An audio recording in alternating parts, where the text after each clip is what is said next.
to Let's Talk Houston. And welcome to Let's Talk Houston. And I am your host, Dr. J. Lynn Hicks. And welcome to Let's Talk.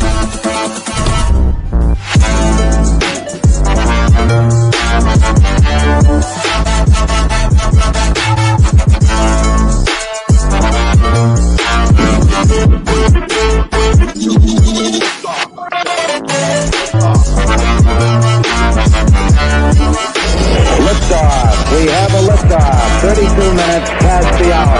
Liftoff on Apollo 11. Tower cleared. And welcome to Let's Talk Houston. And I am your host, Dr. J. Lynn Hicks. And in the studio with us today, we have none other than this phenomenal, amazing woman of God, Pastor B. Hi, everybody. Let's give it up for Pastor B. Feels good to be back in the building with Dr. Hicks. All right. And I'm ready to let's talk. Okay. Are you ready to talk? Yeah. Yes, this is most definitely the place to come and share your testimony, come and share your story. You touch lives, you motivate others. You know, if you're interested in sharing your story, just get with me, inbox me, let me know you're interested. And I would be most definitely honored to have you on my platform. So, again, we have Pastor B in the place to be in Studio C on this wonderful night. I'm just so thrilled, excited, and absolutely delighted to have her join me for the second time here in the studio. Again, Let's Talk Houston. It airs each and every Friday, 7:30 p.m. to 8:30 p.m. And, you know, I've had some phenomenal, amazing people. You know, this is my fourth year. Can you believe it? Wow. 4 years. I mean, Time just give it up. by, Yes, give it up. And it's been successful. Hey. You do your thing. Well, thank you. You know, y'all make it successful. Yeah. I just heeded the voice of the Lord. He was like telling me to do the podcast. I didn't know how to do a podcast, just being prayerful. He connected me with the right people. And before you know it, Well, God, thank you for the platform. thank you for this platform, God. And thank you for the guests. Because I'm like, God, where am I going to get all these guests from? People are like, you know, a lot of people. You know, you got me. They start saying, you got me. You got this one. You got Dr. So, you got. I know, but I'm like, y'all, how's this going to last 4 years? And would you believe he keeps filling up my schedule? Amen. That's the fruit. I mean, come on, God. Give it up for God. Yeah. Give it up for Jesus. Won't he make a way, y'all? Won't he do it? Yes. Okay. Oh, yes, he will. Yes, he will. And so, Pastor B, Yes. tell the viewing audience and the listeners a little bit about yourself. They might not know you. I remember a lot about you from the last time you were here. But for those who don't know you, Pastor B, you have so much you can share. I don't know which angle you're going to come from. But share what you want to share. I'm Pastor B, Uh-huh. Brandy, or some of y'all know me as Hollywood. But how you doing? A little bit about me and my story. I come from a harder background than most. I don't look like what I've gone through, but I've overcame several things coming up as far as sex trafficking, being in the gang life, and selling and using drugs, and in and out of incarceration and rehabilitation and psychiatric centers, and just going back and forth, you know, just with God and what he wanted me to do and me what I wanted to do. You know, sometimes we don't want to do his way. You know, we want to do it ours, and we'll do it over and over again until he gets our attention. And so he got mine, and I am a 2-time survivor of cancer, stage 4 non-Hodgkin's lymphoma. Beautiful. Yes. And I opened up Living Proof Foundation August of 2022. Congratulations. Yes.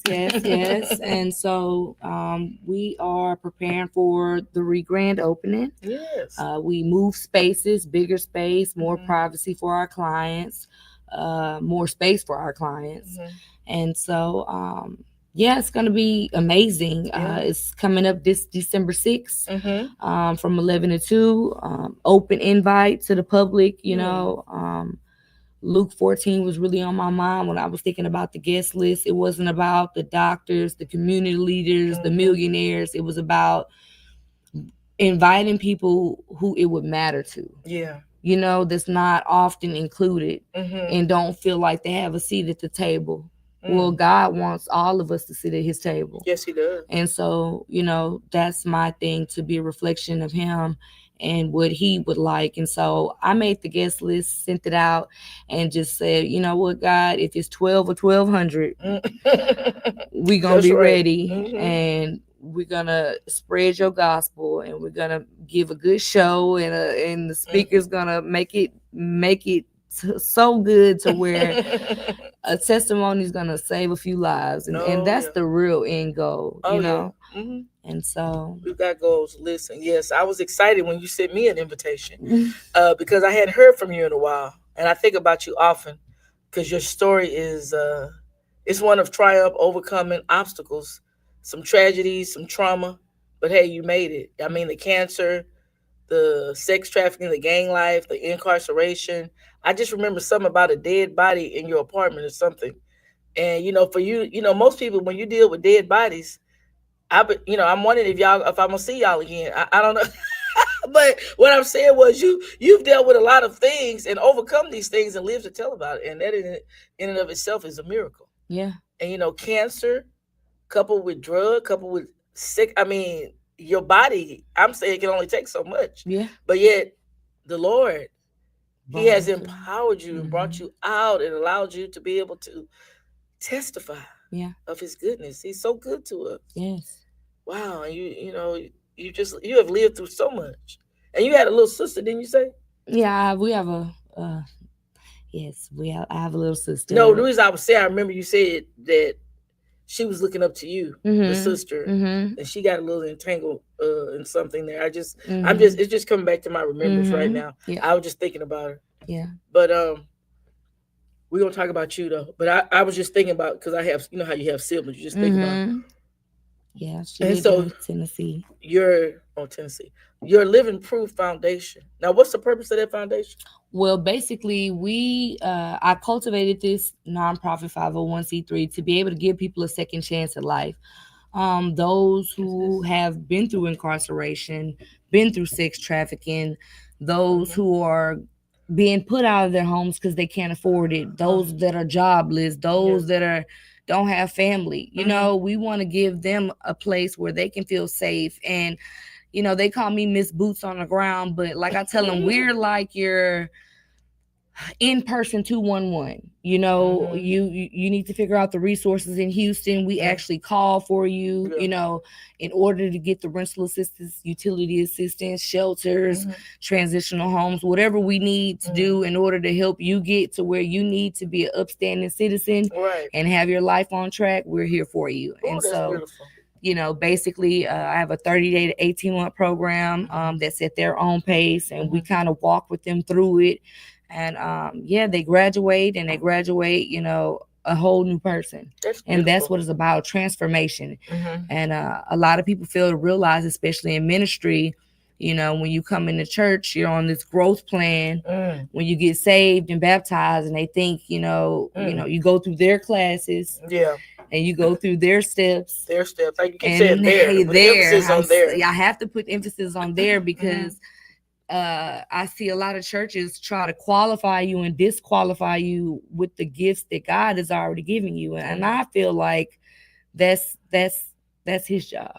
You know, I feel like as human beings, we need to understand the difference between what we supposed to be doing and what God's supposed to be doing. Yeah. And so I just let him lead my life, and I trust in him, you know, because my big issue was trusting the wrong people. Yeah. And now I've been through so much hurt, but I never let it put hate in my heart, but I let it give me wisdom and discernment to be able to tell the next person. Also for me going forward and my future success, to be able to make sure I be a good steward and maintain the path that I'm going on. Right. You know, I just have to make sure I'm on top of it. You know. So when you were emphasizing there, have you faced challenges in the church with trying to jump through their hoops or overcome their hurdles or complete their programs? Yeah, for me, it was really hard. And that was one of the biggest reasons why I took a sabbatical. A lot of people know that I've been in the homosexual lifestyle since I was 12 years old, dating. And that played a big part and a big role in me getting positions in the church and being demoted from positions in the church. And Mhm. I will say, coming from the streets and coming as a baby in Christ, it hurts to think you joined a family that's supposed to love you unconditionally, and through your pain and through walking with God is narrow enough, and it's lonely. It is. And when you have those people around you that's supposed to be preaching the word, loving on you, hurting you, it really takes a toll on you. And that's what happened with me. Emotionally first, and then mentally it started breaking me down into where I stopped going.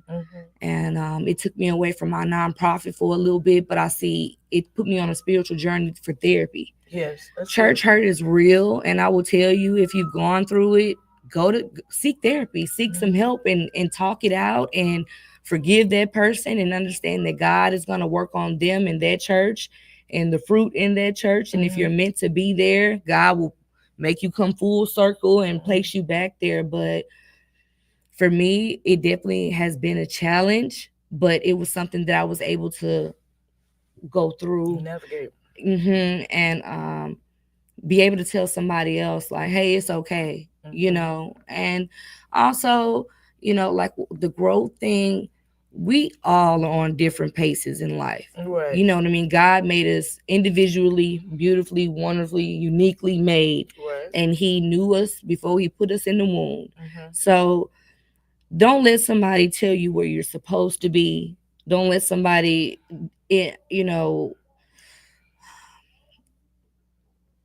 take you off of the path that God told you was for you, or dictate your life, and so that's another thing we'll be celebrating. My first sermon, at the Re-Grand opening. Yes, I can't wait, in my own space, and I got something good for the people cooking up, and I pray that people can resonate with what I have to say and what God will say through me. Amen. So you said you had some more speakers besides yourself, you mentioned.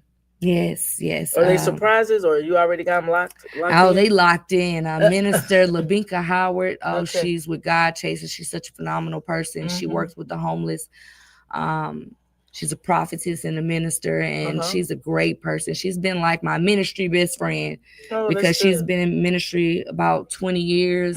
Kind of went through some of the similar lifestyle I've been, but when I'm up or down, she talks me through it. If I don't have it, she gives it to me, and it's without question. And it showed me, like, this is what a sister in Christ is supposed to be like. Right. No judgment, no anything. I've been able to tell her any and everything about me, and it's never changed her perception of me. And I appreciate that.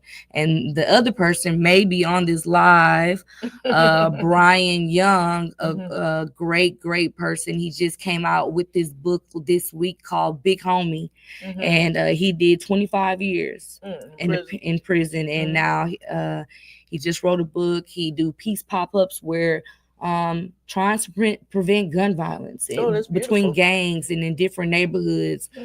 So catch him in your local neighborhood, trying to prevent violence and helping other Black Americans, get to a place where we could be looked at in a different light instead of the stereotypes. I had a question a moment ago. You said the lifestyle that you were living, the alternative lifestyle, and you said that helped you get positions, and it helped you, also brought you down. I mean, how did that lifestyle help you get?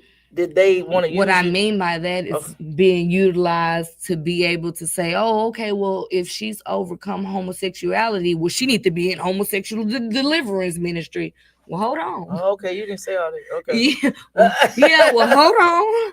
I'm just not coming across and trying to navigate this and figure out what that means for me. So me telling a child or someone who's already struggling, I'm just going to be honest. I'll never sugarcoat anything. I'm very transparent. That can cause somebody to kill themselves. Right. You know what I mean? That can cause somebody to go off the rocker. That can cause somebody to lose family members and friends and stuff like that. It is trigger them. Yeah, it's very, it's not just a lifestyle, it's loving somebody, and then you understanding that if you understanding and being obedient to the word, that God doesn't approve, Mm-hmm. and being a spiritual leader, understanding that you have your role model. Mm-hmm. And I didn't understand it at first, what my pastor was saying. I was just like, no, accept me. I'm serving, I'm faithful. But like, again, on my sabbatical, I was able to see what she meant by why it was like, hey, you can't be a pastor and go marry a woman. You can't do both. But in my mind, I was like, she telling me what to do, or she's hurting that person's feelings that I was dating at the time, or I didn't know what, but I was just solely trusting in her and what God planned was for me. Even though I was upset, I jumped right in, and I denounced it. Like I said I could sin loudly, I can go to God about it regardless if I was confused about it. I just trusted the process. Yeah. And so with me doing that, I mean, it's helped me actually. Would you say you have to die to your flesh daily? And that's kind of how it's been. Every day is not perfect, every day is not all roses, but me being able to solely focus on my relationship with God prepares me and prepares the person for me. Yeah. So me just trusting who he has for me and what he has for me is what keeps me in high hopes. And so just going through that lifestyle and people expecting me to stop right then and there, it was like, oh, okay, well, let's raise her up, But again, it's a process.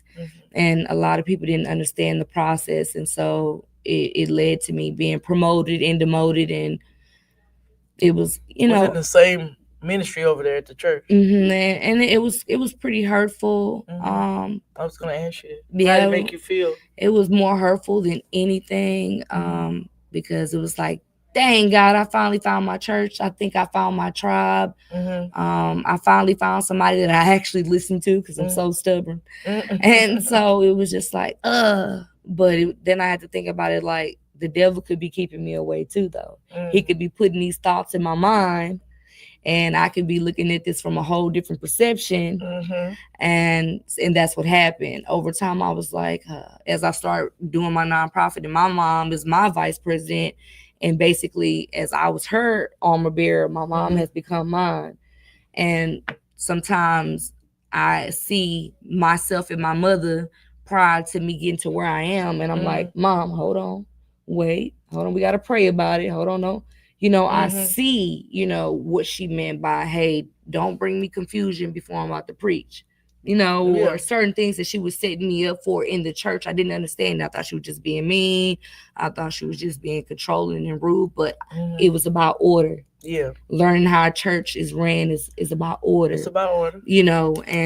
And that was something that I learned, and I appreciate everything I learned at the church, and I love it to death. I came full circle. I spoke on how I felt about things and why I wasn't there. And, doing this work, getting burnt out, you need a home church. You need somebody to talk to. I totally agree. And accountability partners. And when you're just crying, just somebody just to listen, or just silence, And I didn't have any of that. It's just been, me and my mom, and she's been trying to understand, because she started to walk after me, but because of me, and I love that. But it's been lonely. It's been very, very lonely, because I don't meet many, even at 35, people my age that's trying to live a full Christ life. Right. Everybody I look at, they're in the club, they're trying to do this, that, or bring me back, and I'm like, no, none of it's worth it. It's not fun anymore. And when the fun starts to become drama or people getting in trouble, that's not fun either. And so I'm just glad that it's a complete 180 of the woman I used to be. And nobody can tell me otherwise. I like that complete 180. You didn't turn your back on that stuff. Completely. But I had a question. When you said you went on an 18-month sabbatical from the church, that you were active in ministry. So, when I was raised, now I'm 60, but a long time ago, when I was, I'm going to say, a teenager, they would say you could come by when you join, they say you can come by letter, recommendation. It was different ways you could come, or you could just join the church. So when you got ready to go on the sabbatical, did you go up to the front of the church and announce, or did you go in the Oh pastor's? no, I was so deep hurt and I know. mad I was and just wondering frustrated that. in my feelings that I wasn't Oh. answering no calls. Okay. That was the first time I ever did her like that. Yeah. I didn't answer You no respected calls. her, so you I didn't want to ever do her like that, but it was to a point now. that I needed You to just yeah. you needed to steal Mhm. away. And it's enough explaining after so while and trying to understand and then explain your piece too. It become God is not the author of confusion. Right. And that's all I'm gonna say on that one, you know. Yeah. But So the sabbatical, like in education, sometimes when you take a sabbatical, you'll return back to the place you left. That's what happened. You did return back? Oh, okay. I didn't think 2 weeks ago. I was like, We'll what? talk about it. Yeah, Oh, we wow. can talk I didn't about know. I didn't know. I was just thinking when the professors say, "Oh, we're going on a sabbatical," it. they might go to Europe for 2 years or go here and they'll study and teach over there. I just straight school. I stopped my nonprofit for about 9 months, but come to find out my building was abandoned. So we had no way to pay rent or anything. So we were going to have to move regardless. But no, I stopped answering, and then my mom started getting calls, and I asked my mom to respect me and where I was at mentally, emotionally, and spiritually, because I just couldn't talk to anybody. You didn't want her to speak on it. You wanted it to come from you whenever you got ready to talk. Yes, and she ended up having to say that after so many phone calls and not answering. You know, Brandy said she'll call you when she's ready, and so that was good. That was a respectful answer. A few months afterwards, and just seeing a lot more in the world, I was like, I'm not gonna lie, it might be I might get a little frustrated that I'm getting, chastised, but I'd rather be chastised than be in this world, because you can lose your life like that, being with the wrong crowd or being at the wrong place at the wrong time, and it's not worth it. So does your mother go to the same church? Yes. And she still goes there? Yes. Okay. And so now you're back there. I went back there. You went back. To go you showed your face. To go see what was going on, see what changes were made, and see if I fit and see how I felt about everything. But I never linger on anything too much. That's how I know this deeply affected me. Because if I get mad, I'm over it very soon. But it was months. Yeah. It was months. And that was a part of how Miss Minister Pam was in my life too during the sabbatical. She kept I was talking to her, and she was like, I just feel like, something went on you. And I told her, didn't even know her from Adam. I served with her, but I'm struggling. Yeah. And I'm in therapy 3 times a week. Oh, 3 times? Yeah, it was like I thought it was like once a week. No, I was what? I was about to tear the therapist up, because I was just that. The pain was deep. Yeah, it was deep. And I asked God to get that up out of me, because it was just a really ugly trait, and it was bringing the old me out, and we don't need that to happen at all. And so, that back there. Did the therapist suggest that you go back, or was this something you did on your own? Something I did on my own.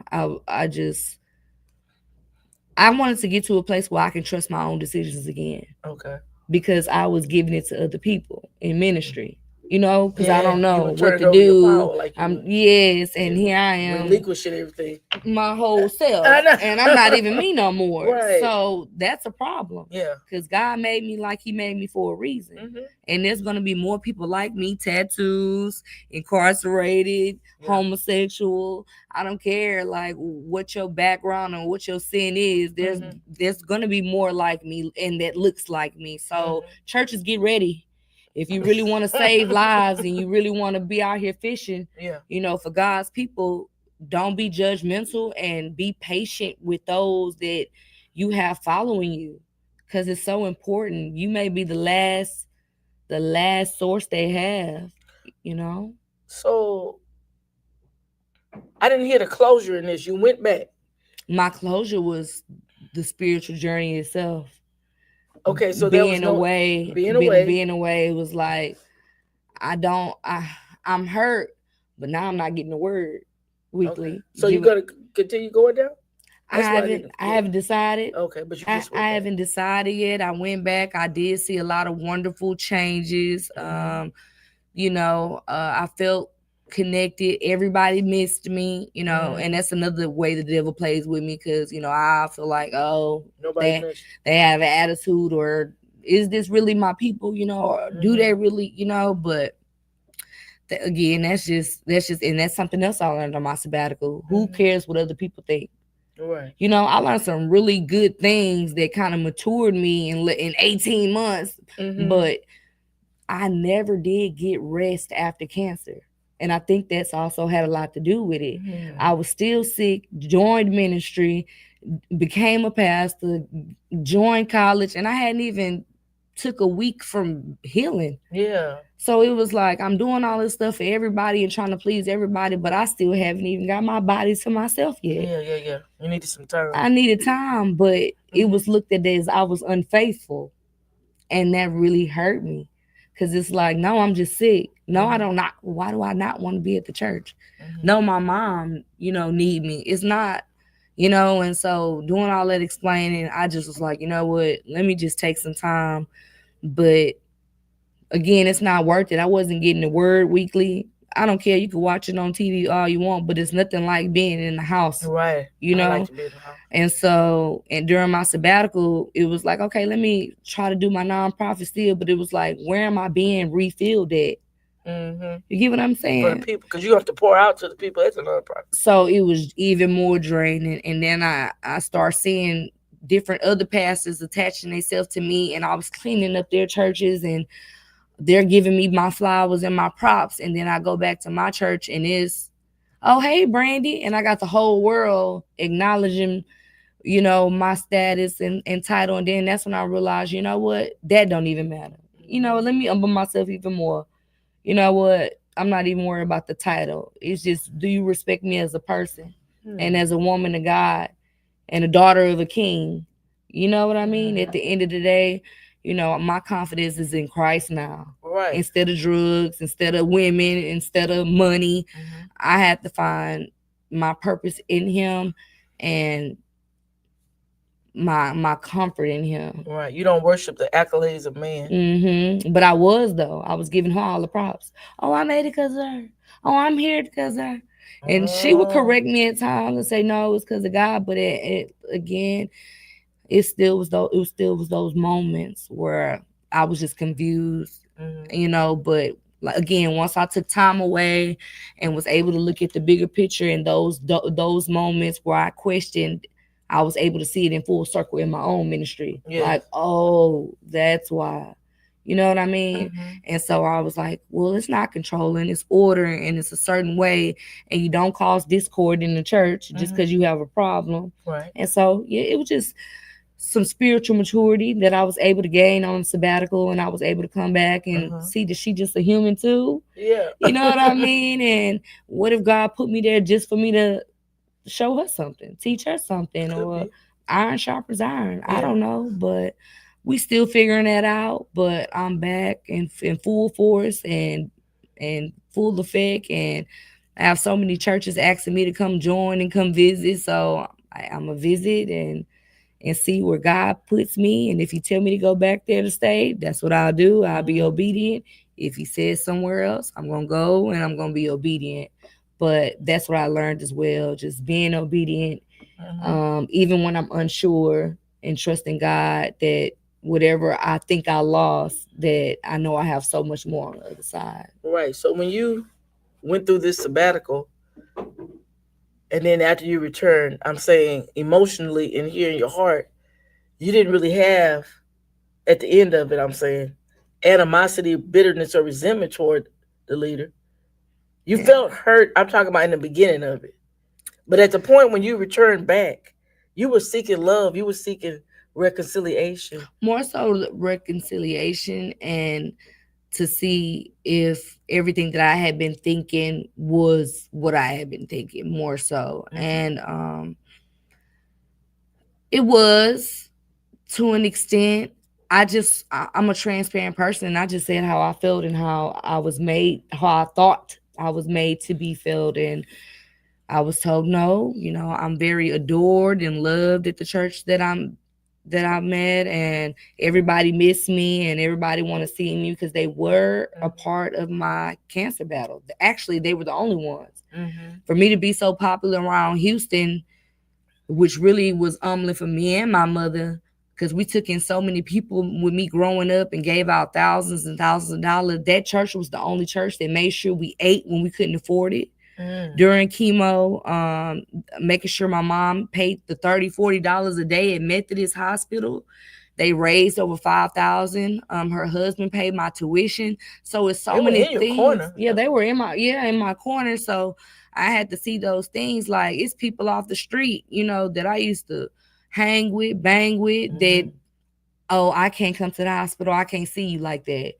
Or now that they see me and I pop out here and there, they think I'm fully healthy and, oh, it's okay and it's back comfortable. No, I'm not even the same person. We hadn't even had a conversation since before I had cancer. How you think you know me now, especially going through something so traumatic? And I know most people will never go through that. So I know you couldn't walk a mile in my shoes. So for you to say you understand, you don't. Right. I was married to somebody and they didn't understand during the process. So I know you don't. So I try to give grace, but I don't take no mess or no excuses either. Because the 5 years that I was sick and then the 4 years I was healing, that's 9 years. And I was able to go through every single individual that ever came across in my life, and to see that I done did this for this person, or I showed love for this person, or I was loyal to this person. But none of these people was there for me when I was sick. None of these people was there for me during my divorce. None, but everybody popping up, asking me for help. Can I do this? Oh, can I come out?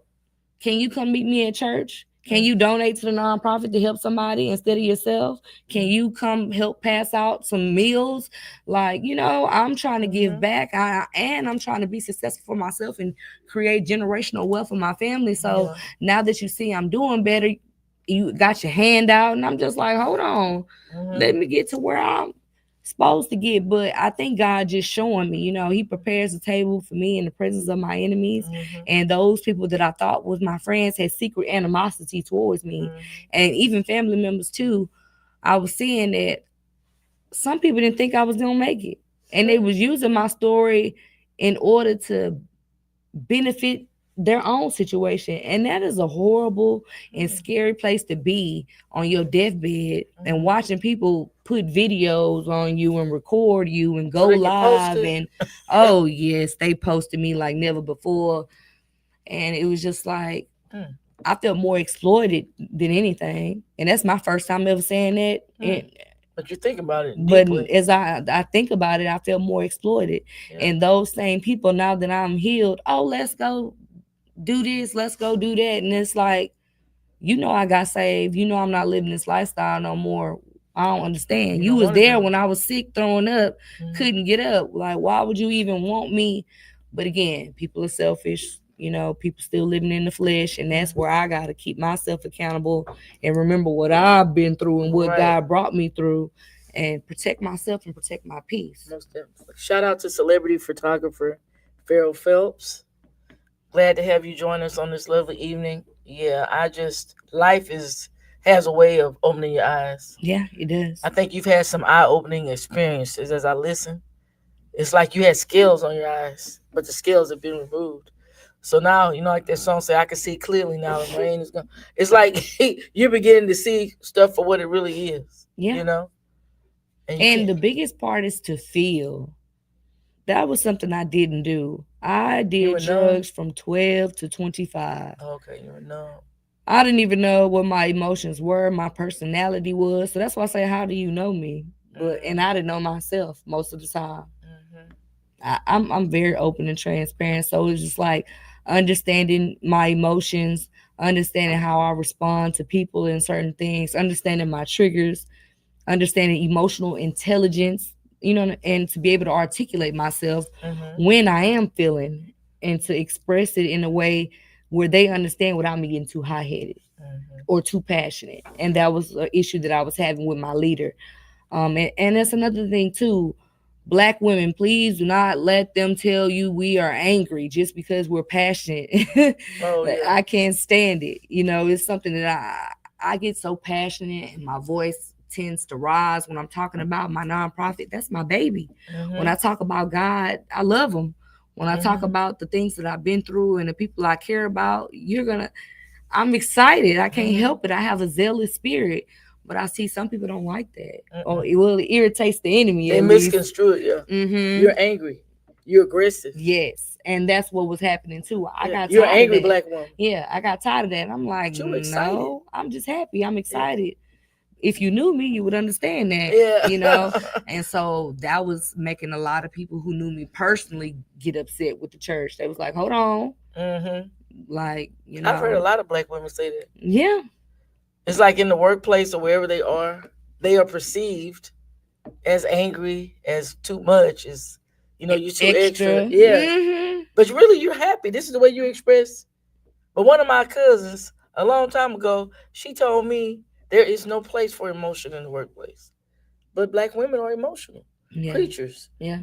But I guess we have to be, we're aqua, we're fuchsia, and they want us to just be beige Mm-hmm. and keep your tone like right here. Mm-hmm. Don't have any facial, no. Robotic almost. Yeah. No sudden moves. Mm-hmm. You can't just be animated. I am animated. I am too. I mean, it's just who I am naturally. I'm not even trying to do it. Mm-hmm. But I mean, you probably can be animated if you're happy. I'm talking about like giddy, like smiling. Yeah. But now if your facial expression is more serious and you raise it up, then that's when you're perceived. Yes, and that's my thing. I'm so goofy, but when I'm serious, I'm serious. Right. But at the same time, I'm not angry. No, you're not angry. You know, just passionate. I don't see you as angry. But they saw you. I guess they saw you as angry. Mm-hmm. Sometimes do they see you as difficult to talk to, like they can't feel like they can't tell you anything? Yeah, more so I have what they call it, the resting bee face. Oh yeah, I saw that on one of those talk shows.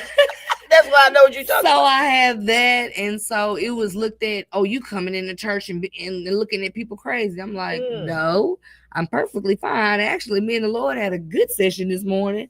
I just look like this. As soon as you talk to me, I'm going to be hi and give you a hug. I just look like this, But it's amazing how people misconstrue.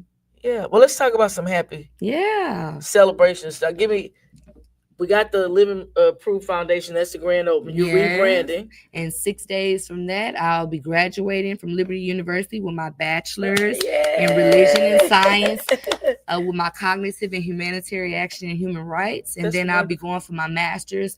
I kind of been going back and forth between being an LPC and an LSW social worker or a licensed counselor because I'm going for my doctorate. The end goal is to own a facility that can hold up to 500 people and self-paid, not have to rely on insurance or personal funding. And so I pray that God, blesses me to be able to make that dream come true because it's all for his glory at the end of the day. Save lives and transform lives and glorify him through that. And so, it's very exciting. And as soon as I graduate, I get my first month off in 3 years of going to school straight. Oh, that's good. Oh my God. Yes, rest, real rest. And the actual trip, I was invited by my school to go to Italy. That's beautiful. And that's great. Yes. Talking to the Peace Corps, they're talking about inviting me to come, that's something I really want to do. And the biggest thing, like I said, is these 2 contracts that I'm looking over, just people touching agreement for me for these sober living houses and getting ready to start a real estate portfolio and really get some passive income, for God to be able to just, I've been doing it full time with him, off disability. And if he can make it work, with SSI, imagine what I could do, if God, fill my barn houses, Barn house. I like that word. Yeah. Imagine your barn house. So I'm just ready to receive and give. To be honest, I saw, it was worth it. It was worth it. Sometimes hurt can bring you. That's what I mean by full circle. That hurt brought me to a peace that surpasses understanding. Because now that person nor the church or anybody else could ever move me again like that. You know what I mean? And so no shade to nobody. I love everybody, forgive everybody, you know, but at the end of the day, I gotta respect myself, love myself, and my dignity matters, you know. I've been through enough and had a reputation already that was beneath me. Yeah. And I care about my character and reputation going forward. And so anybody that, you know, tries to disrupt that, I rebuke that. Cut them off. And I cut them off immediately. And I like that because with the swiftness. At first it was, oh, mama, what you think? Oh, let me pray about it. Let me give them 50 more chances. Now, oh, you did that? Okay. Yeah, no. That's a lot of chances. Yeah, that's how bad it was, though. People pleasing and being forgiving. And now it's like, oh, I forgive you, but you can stay over there. We don't have to do that. I'll pray for you. You know, we don't have to hang or any of that. Right. Yeah. So, hey. So that Living Proof Foundation. Yes, my baby. I wanted to get a clear understanding. What does it provide? I can come or call a number if I need resources. Not just resources. Oh no. Okay. Okay. Say you can call, you know, just to talk, or you can call and say, look, Pastor B, I'm getting beat on as we speak. My husband go to work in an hour. I need you to get me out of here. And I'm gonna find a bed, whether I have to call 100 shelters until I find that person a bed and get them transported safe and sound. And that could be anybody: homeless, domestic violence, sex trafficking, CPS. We got a lot of kids aging out of CPS or foster homes that's being mistreated and don't have their paperwork and stuff. So we don't just refer, you know, we refer if we don't have. Okay. And if we don't, if it's a new resource that we haven't allocated yet to our program, you know, then that's when we refer them out. But we keep all our people in-house. We give them counseling. We help them get a job, help them get their ID, birth certificate, housing, obtain a car. And through that, we also, you know, they come to Bible study, Celebrate Recovery, AA meetings. It just whatever they need to, whatever program. What about financial assistance? Yeah, we do. If we have the funds, we do. But we had to learn how to really allocate that, because people will come back if they know that you do give funds out. Oh, okay. So, you know, now we've learned to do vouchers, and now we've learned to, you know, if we give you rental assistance within one leasing period, I feel like that's enough. You know, you shouldn't be coming back to me 2-3 times in 13 months saying you haven't got your rental, you know, and we just helped you put some money up there and now you haven't even stacked, saved, or found a job. And so I get a lot of those people, or a lot of people who know me from back in the day, and they're like, oh, she's doing this now, so I know she's going to look out. Nope. I did that in the first year. Okay. And I realized that they was just using me in that aspect.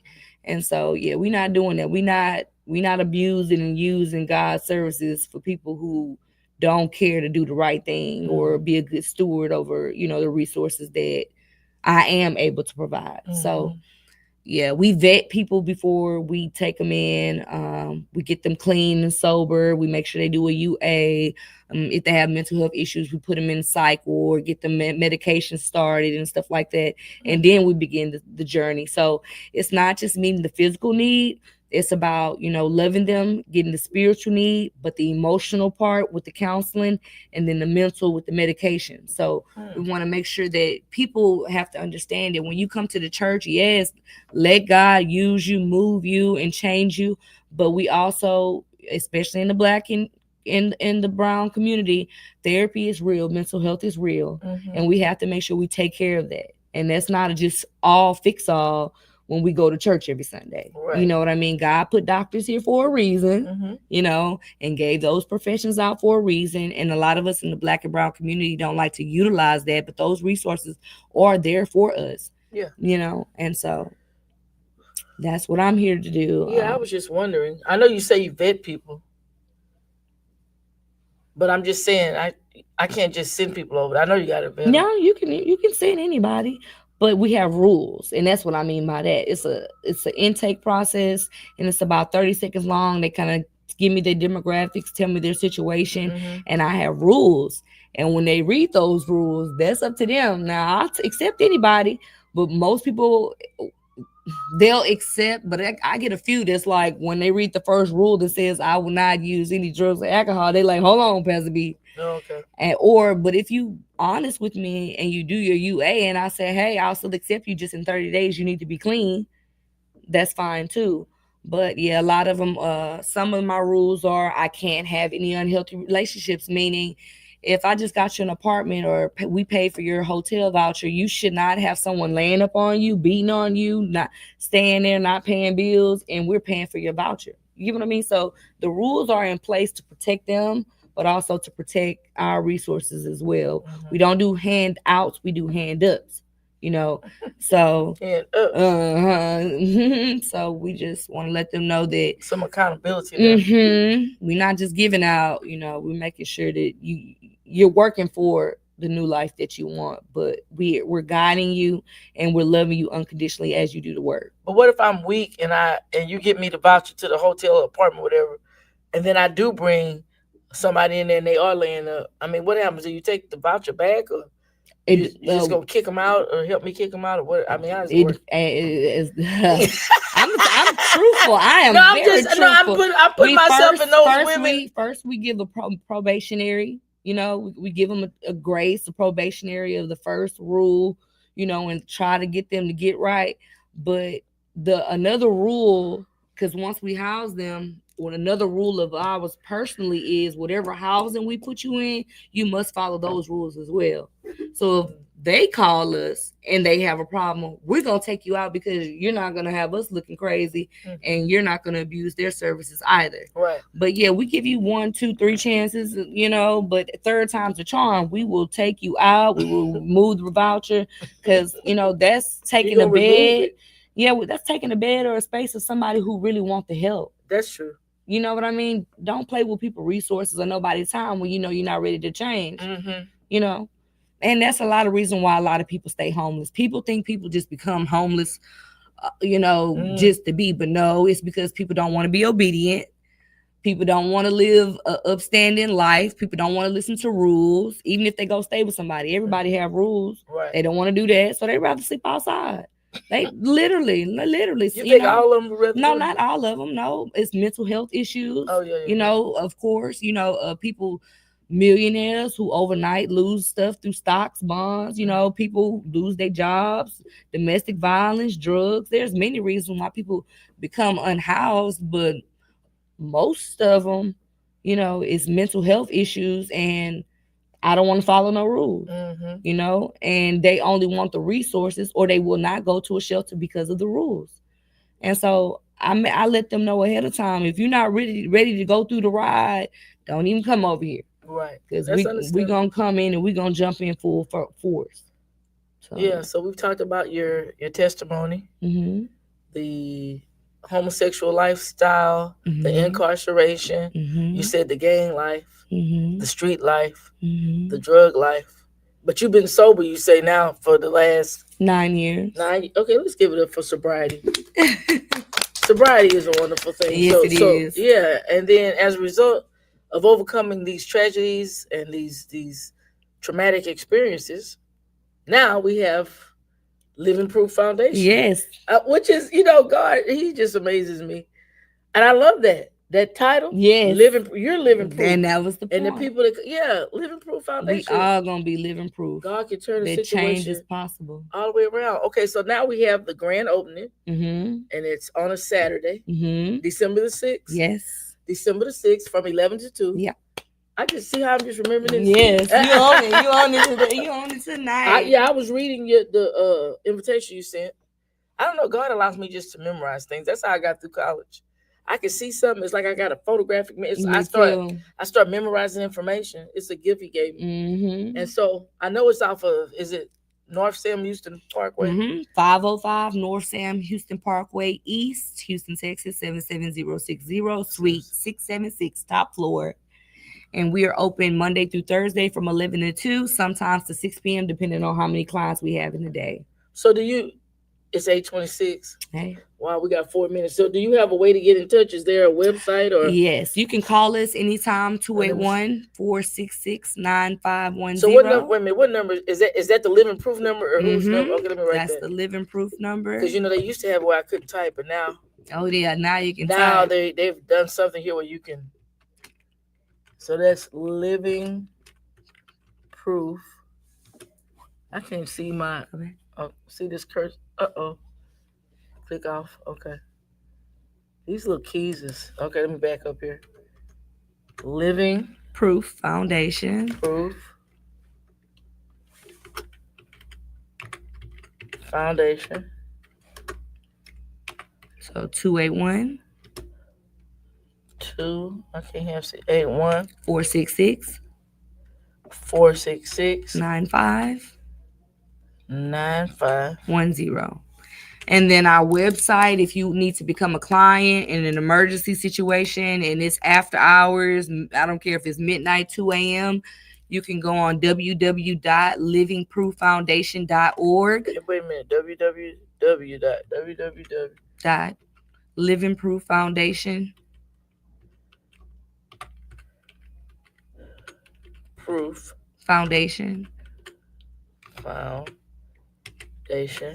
.org.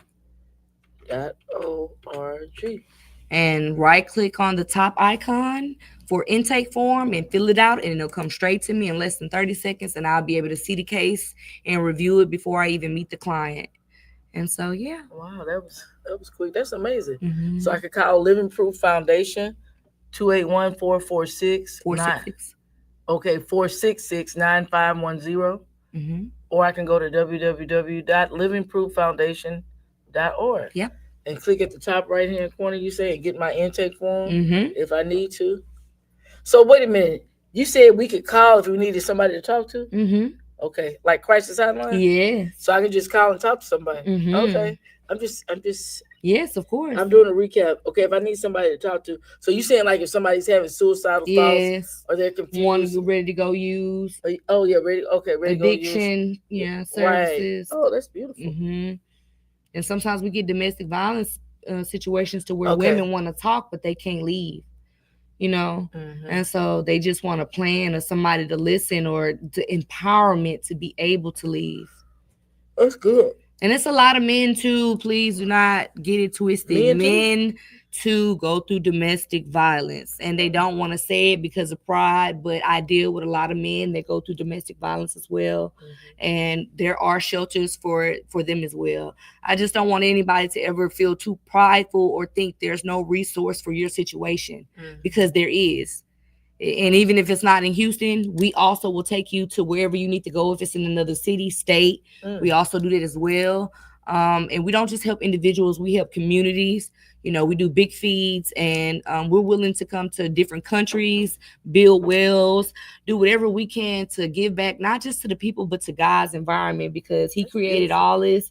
And I just want to, be able to help his people and just help the world that he created, That's beautiful. Yeah. I like the way you say build wells. Yeah. So they can have clean water. Mm-hmm. Because everybody doesn't have clean water in these small countries. And that was another thing on my sabbatical.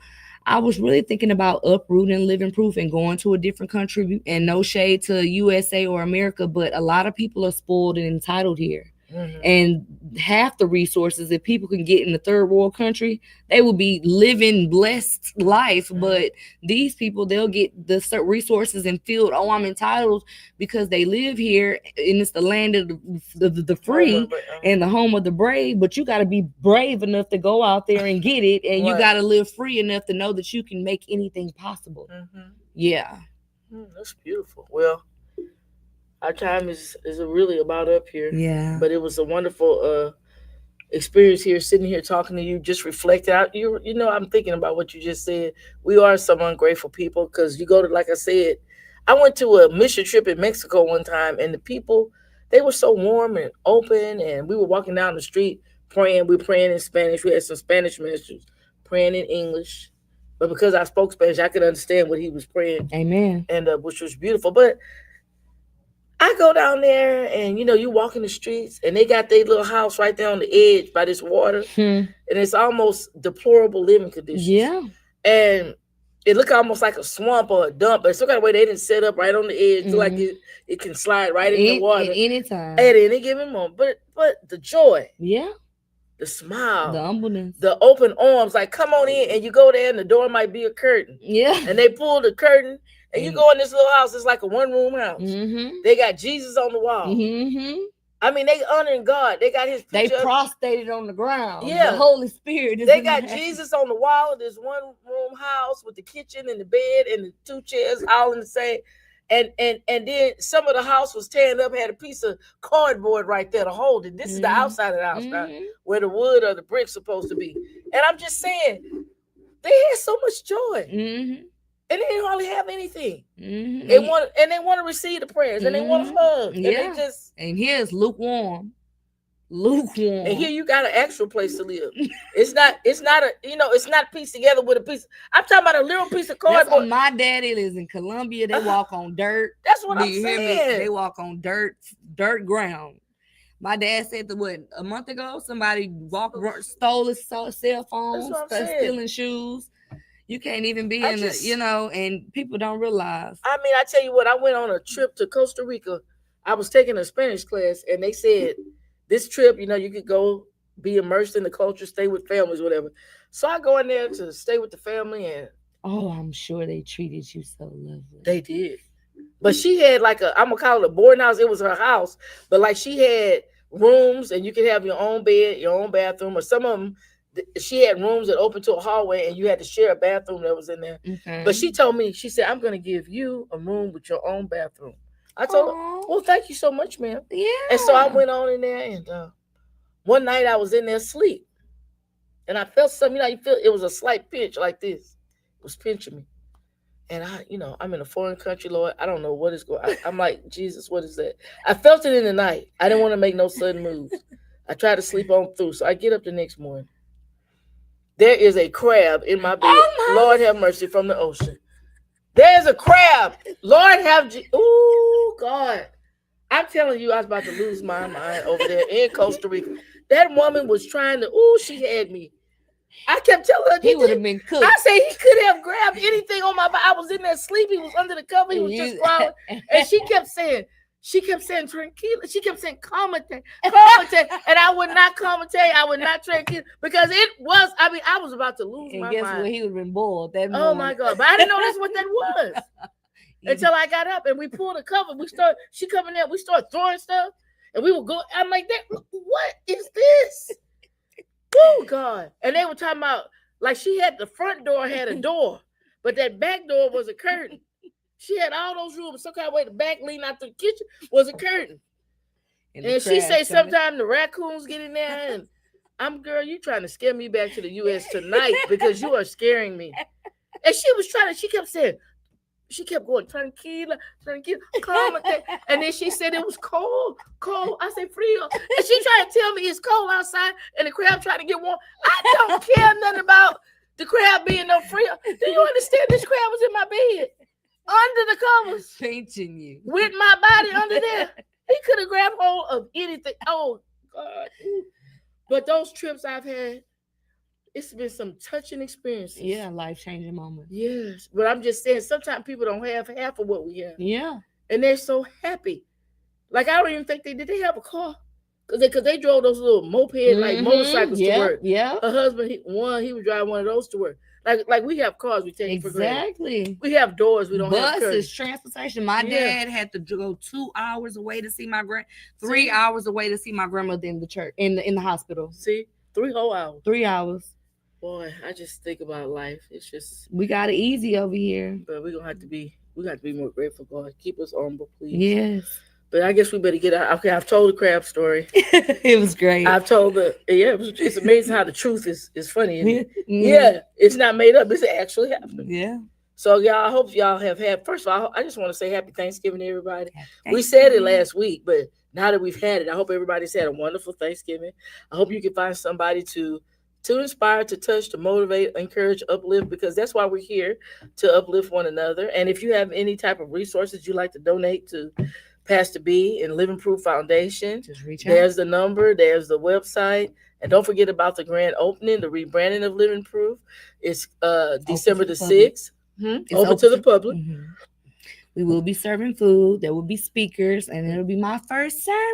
Oh, yeah. We'll be I'm so serving excited. food. Yes, I forgot about that. Yes. I saw that on there. Oh, yeah. But I know that, Making some stuff from We're gonna- scratch for y'all. Are we? Oh. Yeah, we will. Yay! I like And this then food. afterwards, everyone, we're going to get together in the remaining food. We're going to make plates, and we're going to take it to everyone under the bridge from 1960 all the way down to downtown. That's so touching. Yeah. Y'all. Woo, this has been a touching experience, the Yeah. foundation, the donation. But listen, as I always say, imparting again, I hope you all had a happy Thanksgiving. As I Yes. always say, imparting, remember to make yourself a priority. Do something special for yourself, because why? God loves you, and so do I. Toodles. Bye-bye.